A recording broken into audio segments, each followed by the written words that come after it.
அருமை தமிழர்களே, சிவகுமாரின் அன்பான வணக்கங்கள்.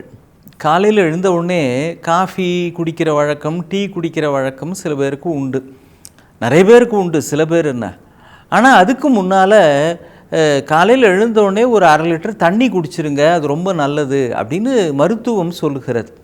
காலையில் எழுந்த உடனே தண்ணீர் குடித்தா அது உடம்பை முழுமையாக தூய்மைப்படுத்துகிறது, குடலை எல்லாம் நன்றாக சுத்தம் செய்கிறது அப்படின்றது மருத்துவம் சொல்லுகிற மகத்தான உண்மை.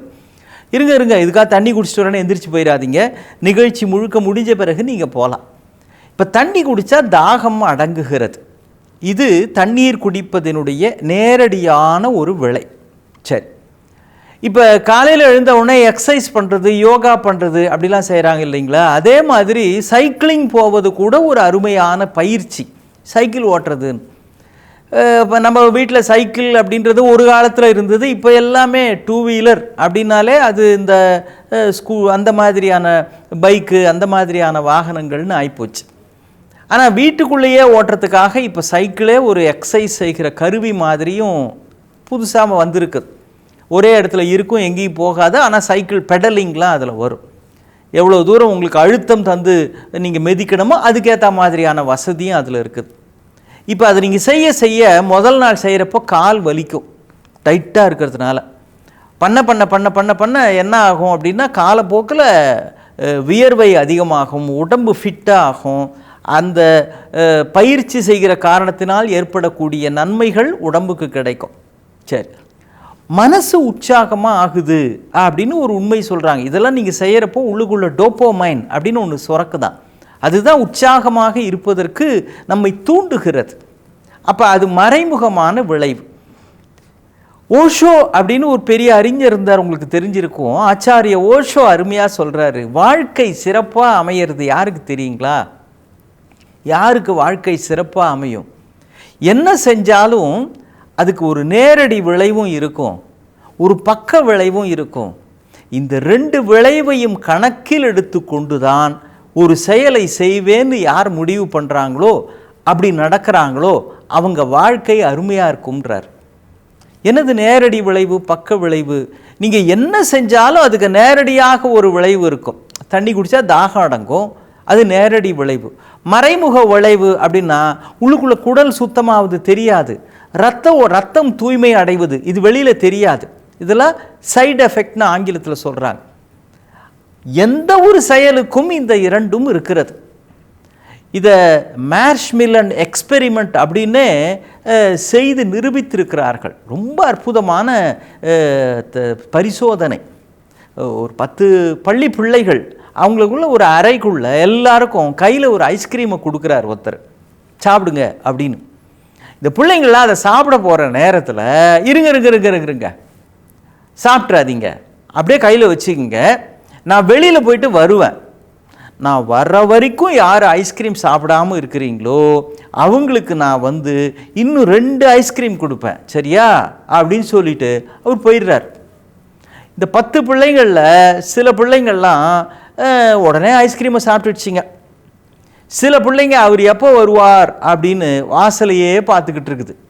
சில பிள்ளைங்க ஐஸ்கிரீமை கொஞ்சம் பார்க்குது, வாசலை கொஞ்சம் பார்க்குது, கொஞ்சம் நேரம் காத்திருந்தது, அப்புறம் என்னது இதுவே உருக ஆரம்பிச்சிருச்சே அப்படின்னு அதை சாப்பிட ஆரம்பிச்சிருச்சு. சில பேர் உடனடியாக சாப்பிட்டார்கள், சில பேர் காத்திருந்து பிறகு சாப்பிட்டார்கள். ஆனால் சில பேர் மட்டும்தான் அவர் திரும்ப வருவேன் என்று சொன்னாரே தவிர எப்பொழுது வருவேன் என்று சொல்லாமல் போன காரணத்தால் அது கூட தெரியாமல், இல்லை நான் வருவேன், அப்போ யார் சாப்பிடாமல் இருக்கீங்களோ 2 ஐஸ்கிரீம் இருக்கிறாரு, எப்போ வருவேன்னு சொன்னாரா? சொல்லலை. அப்போ அந்த விஷயமும் ஒரு கேள்விக்குறியாக இருக்கிறது. வாழ்க்கையில் கூட அப்படித்தான். சில விஷயங்கள் நடக்கும், ஆனால் எப்போ நடக்கும்னு நமக்கு தெரியாது. நடக்கும்ன்ற நம்பிக்கை மனசுக்குள்ளே இருக்கும், எப்போ நடக்கும், என்னைக்கு நடக்கும் அது யாருக்கும் தெரியாது. சரி, இந்த பிள்ளைங்களுக்கு அது தெரியாமல் இருந்தாலும் கூட ஒரு 10-15 நிமிடம் கழித்து அவர் அங்கிருந்து சாப்பிடாமல் இருந்த 3 பிள்ளைகளுக்கு இன்னும் 2 ஐஸ்கிரீம் கொடுத்தார். இது என்ன பெரிய எக்ஸ்பெரிமெண்ட்டு, பரிசோதனை அப்படின்னு கேட்குறீங்களா? ஆச்சரியமான விஷயங்க. இதை ஒரு 20 ஆண்டு காலம் அந்த பிள்ளைகளை இவர்கள் தொடர்ந்து கண்காணித்திருக்கிறார்கள். இந்த ஐஸ்கிரீம் சாப்பிடாம இருந்தாங்களே ஒரு 3 பிள்ளைங்க, அவங்களையும் சாப்பிட்ட பிறகு காத்திருந்து சாப்பிட்ட அவங்களையும் கவனிச்சிருக்கிறாங்க.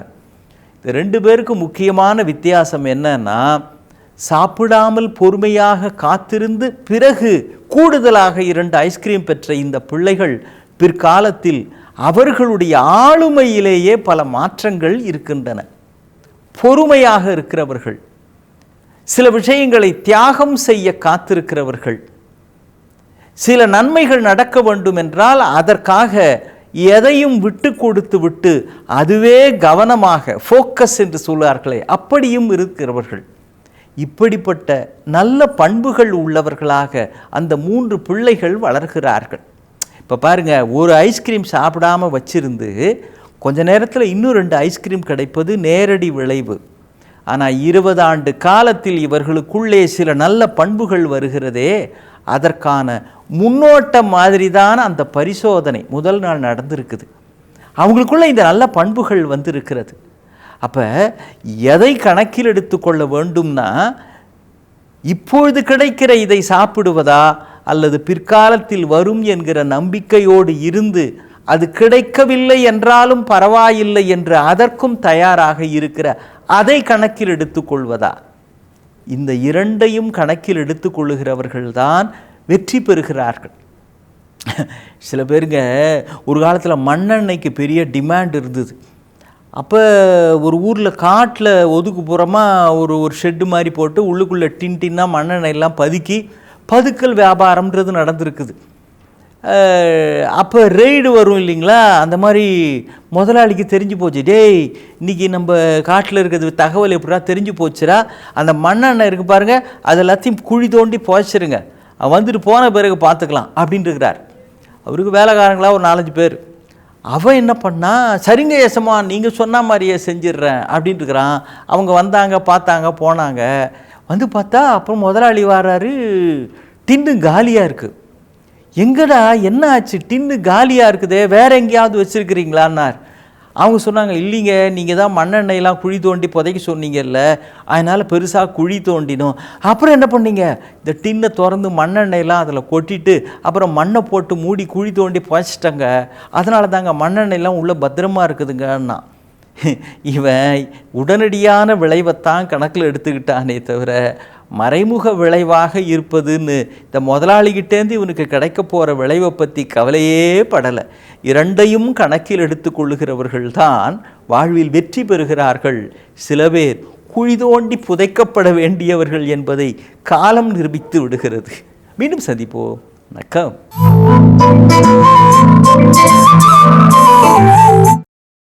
இன்னும் பல வீடியோக்களை காண சன் லைஃப் சேனலை சப்ஸ்கிரைப் பண்ணுங்க.